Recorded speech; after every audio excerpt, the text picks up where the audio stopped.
So what is the treatment of the adenocarcinoma, which is 1 centimeter in the right upper lobe of the lung with no metastasis? Really very interesting questions were asked. Unless you are a clinician, you can't remember. So at least as a physician, I don't remember, because we at most post the patient to the oncologist. Depending on other conditions, he will decide. So anyway, remember, doctor, surgery is the treatment of choice for the patients who have stage 1 non-small cell lung cancer is what need to be remembered. But the thing is, if it is not greater than 3 centimeters, that is if it is 1 centimeter, you need not run for doing the neoadjuvant therapy or the chemo or radiotherapy.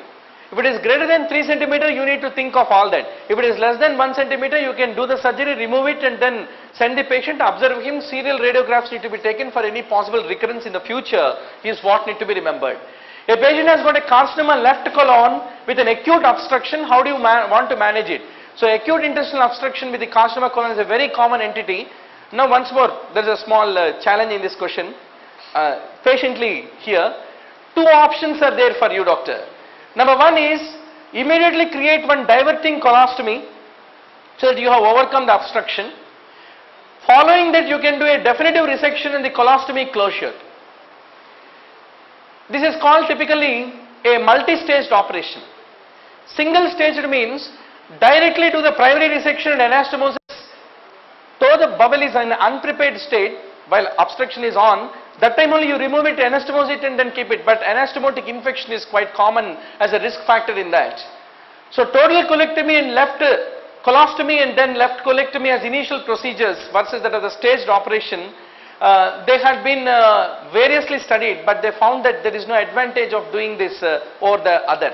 So anyway, the best protocol is doing a colostomy immediately and later on doing the definitive resection. So by this A becomes a possible answer. You can debate the possibilities at a later point. Okay.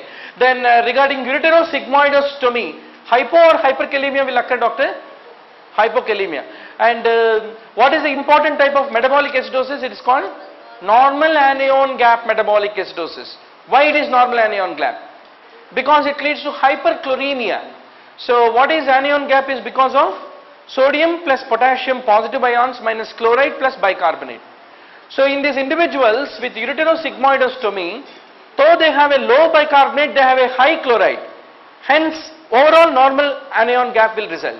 So normal anion gap metabolic acidosis characterizes the ureterosigmoidostomy. But why there is a development of hypokalemia is my question to all of you. Because the GI cannot be able to absorb the potassium properly in them. What is the reason, doctor? And one more important thing is there, in the level of the kidneys, when the potassium is getting reabsorbed, that time this ammonium ions which are increased in their urine in the renal tubular fluid will be competing for that potassium for getting reabsorbed. So that leads to potassium to be lost into the urine, and that will create a hypokalemia. So that's the reason, doctor, what do you find in ureterosigmoidostomy? Normal anion gap acidosis, which is of hyperchloremic nature, and the presence of hypokalemia is the 2 important combinations you need to remember. So you can find acidosis, hyperchloremia, hyponatremia, but not hyper. It is hypokalemia is what need to be basically remembered. Regarding the Bowen's disease, what is the true statement? A challenging question basically. Remember, it is a persistent, progressive, non-elevated red scaly lesion which is called Bowen's. It has got atypical squamous cells which can proliferate, and they can typically lead to the development of malignancy, potentially malignant. That's the reason, doctor, precancerous, carcinoma in situ, both are true. Now the question is regression. The statistics say 1/3 will regress, 1/3 will persist. Remaining 1/3 I could not get in the literature. What happens to them? So there's a reason, doctor, regression is also seen with them. What was the 4th option? Can you get me? Regarding this Bowen's disease question. If you get, please write down. So still we have not concluded the answer of this question. Let's go to the next question. How do you treat the squamous cell carcinoma of the anus? So this is a classical question, doctor. Abdominoperineal resection with the colostomy was a preferred surgical procedure at one point of time, and it remains a surgical procedure of the choice. But nowadays, the organ preservation concept has come into vogue, and that's the reason, doctor, preoperative, postoperative, combined chemoradiation in addition to the abdominal perineal resection is considered. So chemoradiotherapy given concurrently along with the surgery is considered with the current treatment protocol of the carcinoma of the anus is what I want to underscore to all of you. Breast cancer and the receptor status, let us talk about. Presence of both estrogen and progesterone is a good prognosis, undoubtedly. Now, better prognosis, 5 important considerations in breast cancer. Size less than 2 centimeters without axillary lymph nodes, non-invasive ductal carcinoma, ER/PR positivity and lack of aneuploidy. Tomorrow this question is once more going to come in your exam. So, if there is both ER and PR positivity, it is the best prognosis. At least ER, if it is there, then it is better prognosis. They can wonderfully respond to the treatment if you give the tamoxifen as a hormonal therapy in these individuals is what I want to underscore to all of you. There's a reason, doctor, prognosis is bad if receptors are absent. If both are there, then it is the best prognosis. And what is the fourth option for this? Better response to hormonal therapy if receptor status is positive. Even that is also true. Then what is A is stronger? So just you can reconstruct this question. I think that's what we got the best. I think our Vishwakarma has done some mistakes when it came to surgery and these questions. Anyway, we thank you, at least you could recall to this level. Then which is the tumor marker for medullary carcinoma of thyroid? Calcitonin is quite known. And what is true about the burst abdomen, doctor? Burst abdomen can follow the surgery. Is it painful or painless is a very important question. Pain is very much there. In fact, the presence of the pain in the post-operative period along with the reddish brown discharge is one of the important clues to say that the abdomen has burst is what need to be remembered. Does it recur is another important question asked to you. Very much. After first repair 33% recur, second repair 44% can recur. So there's a reason, doctor, pain and shock absent is a wrong statement. Pain and shock and very much be present is the true statement. Is there any other modifications required? Pardon me? Yeah, how about the A option, immediately following the surgery? The question is how immediate is the question? Immediate means does the examiner mean after 1 year, 6 months, few hours, few minutes? But whatever it is in the post-operative complication, by that logic, but definitely pain is present. There can't be a painless burst abdomen. Is this option is there? Pain is absent. Is it given as an option where examiner want to know? What is not given?